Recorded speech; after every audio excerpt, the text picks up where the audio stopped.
ఏం చేస్తున్నాడు? పైకి లేవనెత్తి మంచి స్థితిలో ఇచ్చిస్తున్నాడు. ఎవరు? మొట్టమొదలుగా యోసేపు. చెప్పండి గట్టిగా, అందరూ చెప్పండి, వెనకాల చెప్పండి తమ్ముడు. యోసేపు అని ఒక వ్యక్తిని దేవుడు పైన స్థితిలో కూర్చోబెట్టాడప్ప. అని ఎక్కడ ఉండేవాడు తెలుసా? గుంతలో. ఎక్కడ? గుంతలో ఉండేవాడు. తర్వాత చెరలో, జైల్లో ఉండేవాడు. ఎక్కడ ఉన్నాడు వీడు? జైల్లో. జైల్లో ఉండే ఒక వ్యక్తి, గుంతలో పడిపోయిన ఒక వ్యక్తిని దేవుడు హెచ్చించాడంట. ఎక్కడ? రాజుల స్థానానికి ఆయన హెచ్చించి కూర్చోపెట్టాడంట యేసయ్య. ఆమేన్. ఎందుకు? నీ కుటుంబంలో దేవుడు చేయడా? అమ్మ చూడండి, నీ కుటుంబంలో చేయడా? ఈ దినం నీ కుటుంబం, నీ పిల్లలు ఏ స్థితిలో ఉన్నారు? ఒకవేళ గుంతలో ఉన్నారా? మనిషి ద్వారా తొయ్యపడి గుంతలో పడి ఉన్నారా? లేవనేని స్థితిలో ఉన్నావా? అయ్యో, నమ్ముకున్న నా బంధువులే నన్ను తోసివేశారయ్యా, నేను నమ్ముకున్న స్నేహితులే నన్ను కింద తోసివేశారయ్యా, నా బంధువులు స్నేహితులే నా జీవితాన్ని పాడు చేశారయ్యా, ఎవరైతే నాకు సహాయం చేస్తారని అనుకున్నానో వాళ్ళే నన్ను కింద తోశారయ్యా అని బాధపడుతున్నారా? స్థితి మారబోతున్నది. స్థితి మారబోతున్నది. గుంతలో తొయ్యపడిన యోసేపు గొప్ప స్థానంలో దేవుడు కూర్చోబెట్టాడు. అందరూ ఆశ్చర్యపడ్డారు. అయ్యో, వీడా? ఆ యోసేపుకు విరోధముగా చేసిన వాళ్ళందరూ వచ్చి ఆయన కాళ్ళ కింద పడ్డారంట. అయ్యా, నన్ను క్షమించయ్యా. ఎవరైతే ఆయన గుంతలో తోసివేశారో వాళ్ళందరూ వచ్చి ఇప్పుడు యోసేపు ఒక కాళ్ళ కింద పడ్డారంట. ఆ కార్యం నీకు దేవుడు చేయడా? అమ్మ చూడండి అమ్మా, నీకు చేయడా? ఖచ్చితంగా చేస్తాడు. బైబిల్ చేతులు పైకెత్తిన ఒక్కసారి బైబిల్ చేతులు పైకెత్తి. నువ్వు కాదు, నువ్వు చేతుండే బైబిల్ ఈ కార్యం చేయబోతున్నది.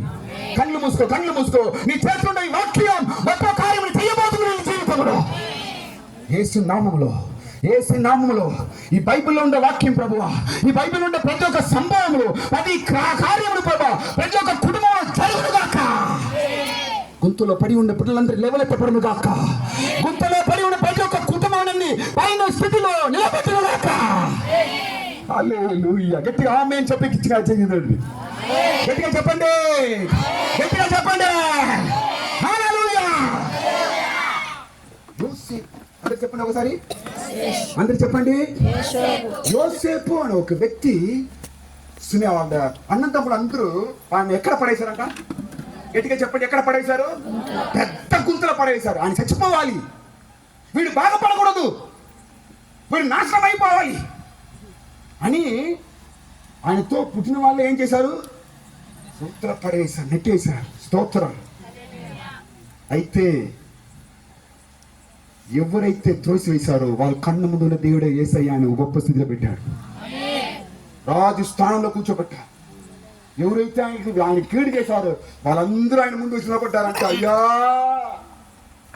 అయ్యా నన్ను క్షమించు, నేను తెలకుండా చేసినా అయ్యా, నన్ను క్షమించయ్యా అని అడుక్కున్నారంట.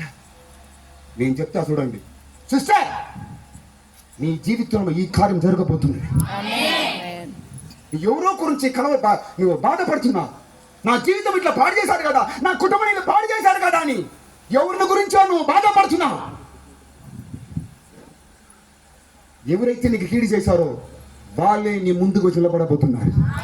చప్పట్లు కొట్టు. వాళ్ళే సిగ్గుపడి నీ ముందుకు వచ్చి నిలబడతారు. యేసయ్య మాట ఇది. యోసేపు దేవుడు మన దేవుడు. చప్పట్లు కొట్టు. యోసేపు దేవుడు నా దేవుడు. గుంతలో పడవేసిన వ్యక్తి దేవుడు హెచ్చించాడు. స్తోత్రం. ఈ దినం మీ కుటుంబం, నీ పిల్లల పరిస్థితి ఒకవేళ ఆ స్థితిలో ఉందా? ఆ విధమైన ఒక స్థితిలో పడిపోయి ఉన్నారా మీరు? ఖచ్చితంగా దేవుడు లేవనెత్తాడండి. రెండో వ్యక్తి ఎవరంటే మొర్దెకాయ్. చెప్పండి, గట్టిగా చెప్పండి ఒకసారి. మొర్దెకాయ్ అనే ఒక వ్యక్తిని యేసయ్య గొప్ప స్థితిలో ముందు పెట్టాడు. దాని ముందు వీడు ఎట్లా ఉన్నాడంటే వాక్యంలో నిలబడతాడు. ఎక్కడ ఉంటాడన్న వీడు? వాక్య దగ్గర నిలబడతాడు. వాక్యం ఎలా నిలబడతాడంట? వచ్చిపోయేలాగా సలాం పెట్టేవాడు. వాక్య దగ్గర నిలబెట్టేవాడు. వాడి పేరేంటి? మొర్దెకాయ్. వాకిల దగ్గర వాచ్మెన్ లాగా నిలబడే వ్యక్తిని యేసయ్య రా నువ్వే నాకు దొరికా త్వరగా వీడు అనుకున్నాను నాకు దొరికినాడా ఈ రోజు అనుకుంటాను నేనే దొరికినా ఈ రోజు వేరే ఎవరు లేదు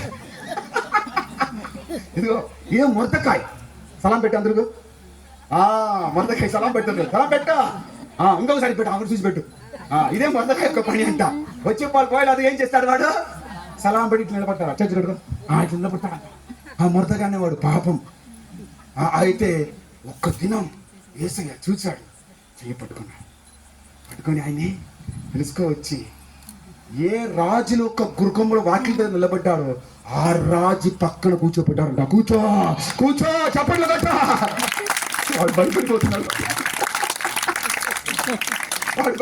ఏమో అర్థం కాదు కలిగినట్టు అయిపోతుంది స్తోత్రం ఈ మొరతకాయ ఎక్కడ ఉన్నాడు ఇంతమంది వీడు గేట్ దగ్గర ఉన్నవాడు అందరికి వచ్చి సలాం కొట్టేవాడు ఇట్లా నిలబడ్డేవాడు ఇప్పుడు ఎక్కడ కూర్చున్నాడు కూర్చులే కదమ్మా సింహాసనంలో రాజులు పక్క కూర్చోబెట్టాడు చప్పట్లు కొట్టండి ఎంత గొప్ప దేవుడు